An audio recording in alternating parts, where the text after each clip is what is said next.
Programa 1. El comportamiento de los fluidos. Utilizar las leyes y principios que rigen el movimiento de los fluidos para explicar el funcionamiento de aparatos y dispositivos utilizados en el hogar, la industria, entre otros.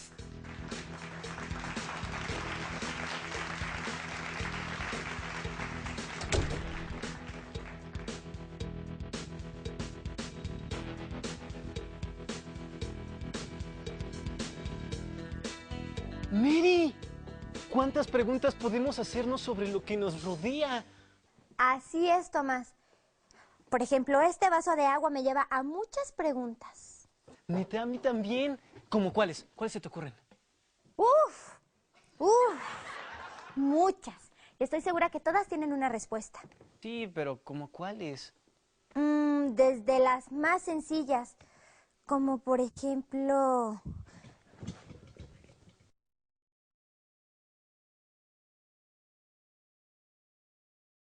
¿Por qué si meto la cuchara al vaso el agua se derrama? Ándale, a mí también se me ocurrió algo como eso. ¿Por qué cuando avientas una piedra al río, esta rebota haciendo patitos? ¿Y por qué los mosquitos al pararse en la superficie del agua no se hunden? ¿Y por qué duelen los oídos al bucear? ¿Y por qué la humedad sube de esa manera a través de las paredes? Tantas preguntas merecen respuestas. Los fluidos son sustancias que, como su nombre lo indica, pueden fluir y adoptar la forma del recipiente que los contiene.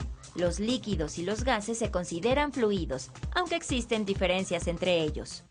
Los líquidos tienen volumen definido aunque cambien de forma y no se pueden comprimir, mientras que los gases pueden contraerse o expandirse modificando su volumen. La rama de la física que estudia los líquidos es la hidráulica y se subdivide en dos disciplinas, la hidrostática y la hidrodinámica. Hablaremos primero de la hidrostática, que estudia los líquidos en reposo. Una propiedad de los líquidos es la tensión superficial. Esta manifiesta las fuerzas de cohesión o atracción entre las moléculas laterales de la superficie y entre estas y las que están justo por debajo de la superficie. El efecto que provoca es que la superficie tiende a comportarse como una delgada película estática. Ello permite a algunos insectos posarse sobre el agua y permite que las piedras lanzadas de manera lateral reboten sobre la superficie en vez de hundirse.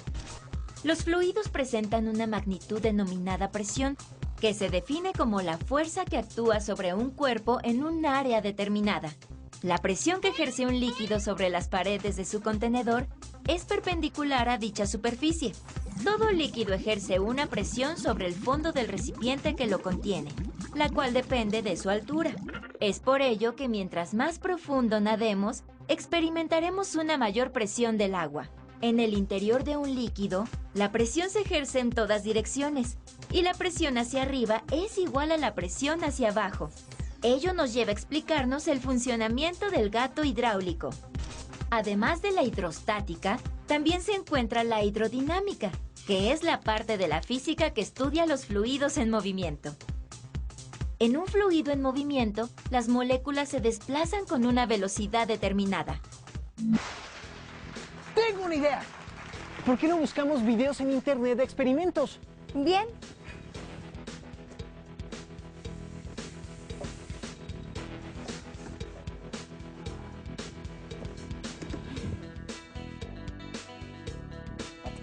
¡Ay, no! No vayas a poner el de gatitos. Bueno, está bien. Este. A ver, ese. Mira, abajo trae la información del experimento. ¿Lo intentamos? ¡Va!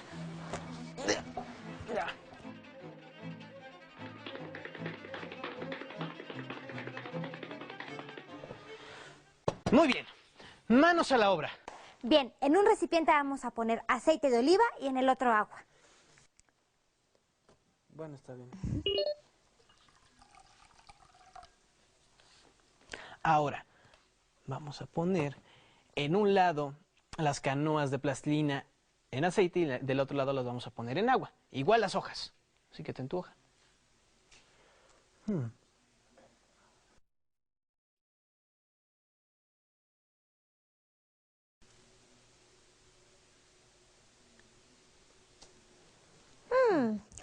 sabía que iban a flotar.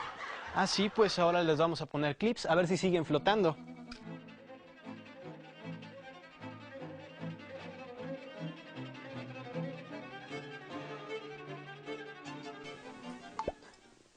¿Ya se cayó? Ah, caray. Eso sí no lo esperaba. Se hundió más rápido el de aceite que el de agua. Ya sé por qué. Siempre lo cargo. Por aquí dice...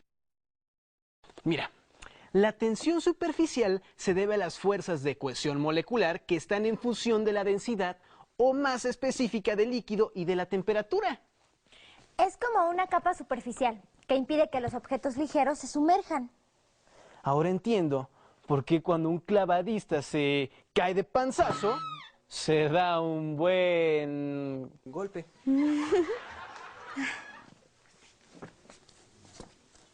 ¡Qué interesante! Lo sé. Se me está ocurriendo un experimento para comparar la densidad de los líquidos. ¿Y qué tenemos que hacer? Tráeme esa cubeta aquí, por favor.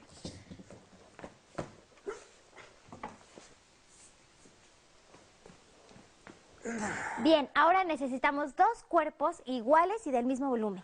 ¿Mi gemelo y yo? Somos idénticos, hasta nos sonamos igual la nariz. ¡No! Ay, estoy hablando de las latas que traigo aquí en la mochila. Ah.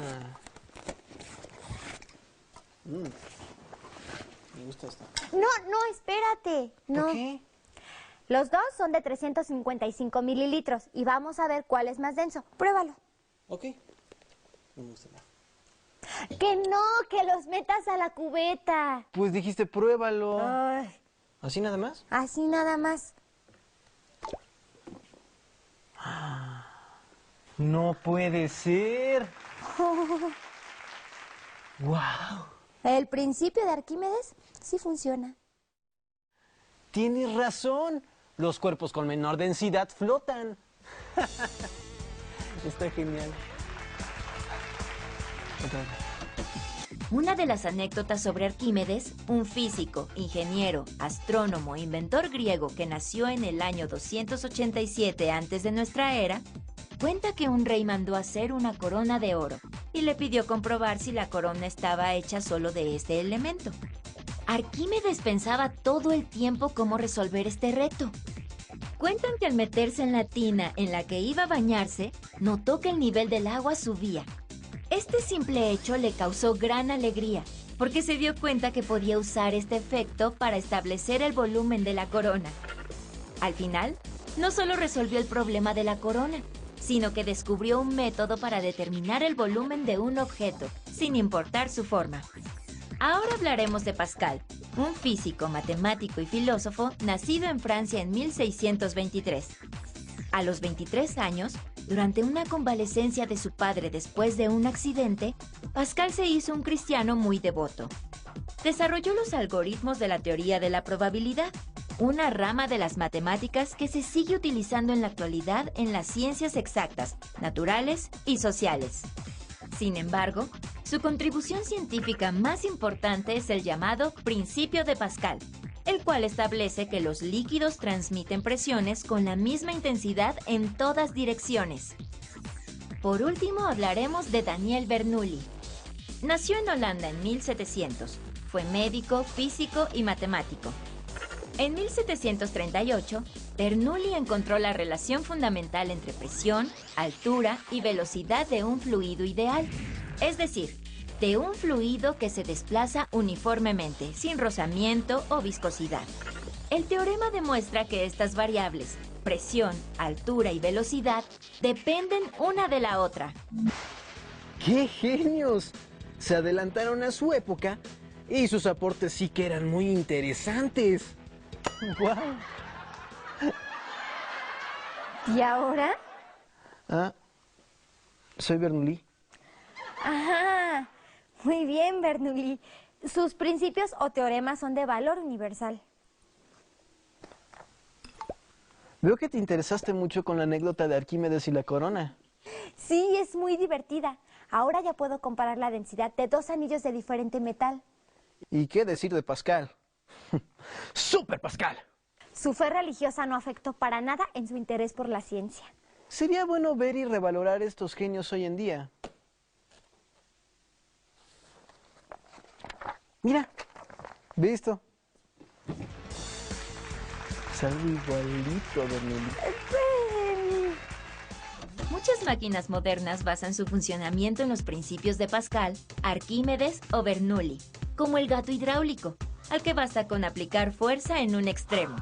La prensa trabaja con el principio de Pascal, que dice que se ejerce la misma presión en todas las secciones de un recipiente que contiene un líquido, por lo que una pequeña fuerza aplicada en un área pequeña se transmite por el líquido y genera presión en el otro lado de la prensa, multiplicando la fuerza. También las grúas hidráulicas utilizan principios de hidrostática para levantar grandes pesos. En cuanto a Arquímedes, los barcos y submarinos se basan en su principio. Por otra parte, el principio de Bernoulli aplica para el movimiento de fluidos, especialmente en tuberías y cañerías. Asimismo, se aplica el funcionamiento de aparatos que consideramos sencillos, pero tienen gran utilidad. Por ejemplo, bombas de insecticidas manuales y las pistolas de aire para pintar. ¿Cuántas aplicaciones tienen los líquidos? Mi agua de limón ya no sabrá igual. Ya no verá los fluidos de la misma manera. Como una fuente de energía. Bueno, sí, así es. Y eso que no hemos hablado de las aplicaciones más antiguas del agua. ¿A poco tienen más?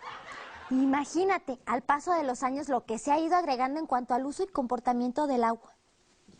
La verdad es que me pondré a investigar sobre este tema yo solito. Ni te imaginas lo que encontrarás. La hidráulica estudia la energía mecánica del agua, ya sea cinética, mientras fluye, o potencial, cuando está almacenada. La energía que posee el agua es empleada para la transformación de energía mecánica en eléctrica, en las turbinas de los generadores. Mediante el uso de norias, los sistemas hidráulicos se usan para mover diversas máquinas, como los molinos. También se utiliza para elevar embarcaciones por medio de un sistema de esclusas. En la Edad Media se usaban molinos de agua para accionar aserraderos, para extraer cereales y para trabajar minerales. En la actualidad, la hidráulica sigue teniendo aplicaciones industriales, gracias a la energía que presentan los fluidos. Así, se usa en máquinas, herramientas, maquinaria para la elaboración de alimentos, equipamiento para robótica, por solo citar algunos. Enumeraremos ahora otras aplicaciones de la hidráulica en la actualidad. Aplicación automotriz. En la suspensión, frenos, dirección y refrigeración. Aplicación aeronáutica. En timones, alerones, trenes de aterrizaje, frenos, entre otros. Aplicación naval. En el timón, así como mecanismos de transmisión. Aplicación en la medicina. Tanto en instrumental quirúrgico como en mesas de operaciones, por solo mencionar algunos. Ok, recapitulemos. ¿Por dónde empezamos? Empecemos por Arquímedes, Bernoulli y Pascal. ¿Pascual? No, Pascal. Bueno, entonces empezamos por el inicio de los principios. Empecemos por Arquímedes. Va. Un cuerpo total o parcialmente sumergido en un líquido en reposo recibe un empuje de abajo hacia arriba del mismo peso del volumen desalojado. Muy bien. Ahora empecemos por el principio de Pascal, que dice textual. No dice textual, dice Pascal. La presión ejercida sobre un fluido poco compresible y en equilibrio dentro de un recipiente se transmite con igual intensidad en todas las direcciones y en todos los puntos del fluido. Como diría nuestro amigo Bernoulli en su teorema, en toda corriente de agua o de aire, la presión es grande cuando la velocidad es pequeña y al contrario. Y no olvidemos la importancia de la hidráulica para la ciencia. Sí, desde los gatos hidráulicos hasta la generación de electricidad. ¿Y por qué no mejor un perro hidráulico?